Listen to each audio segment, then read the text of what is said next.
You may be pleased, sir, to administer the oath of office and oath of secrecy to the Minister Designate, Shri Jayanta Malla Barua. মই জয়ন্ত মল্ল বৰুৱাই ঈশ্বৰৰ নামত শপত খাই কওঁ যে বিধিৰ দ্বাৰা স্থাপিত ভাৰতৰ সংবিধানৰ প্ৰতি মই প্ৰকৃত বিশ্বাস আৰু আনুগত্য পোষণ কৰিম। মই ভাৰতৰ সাৰ্বভৌমত্ব আৰু অখণ্ডতা ৰক্ষা কৰিম।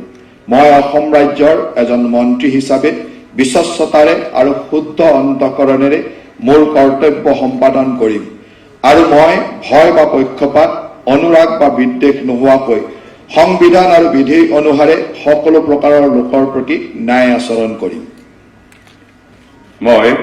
মই জয়ন্ত মল্ল বৰুৱাই ঈশ্বৰৰ নামত শপত খাই কওঁ যে অসম ৰাজ্যৰ মন্ত্ৰী স্বৰূপে মোৰ কৰ্তব্য যথাযথ সম্পাদনত আৱশ্যক হোৱাৰ বাহিৰে মই এনে বিষয় যিবোৰ মোৰ বিবেচনাৰ কাৰণে অনা হ'ব বা অসম ৰাজ্যৰ এজন মন্ত্ৰী স্বৰূপে মোৰ জ্ঞাত হ'ব কোনো ব্যক্তি বা ব্যক্তিসমূহৰ ওপৰত প্ৰত্যক্ষ বা পৰোক্ষভাৱে জ্ঞাপন বা প্ৰকাশ নকৰিম।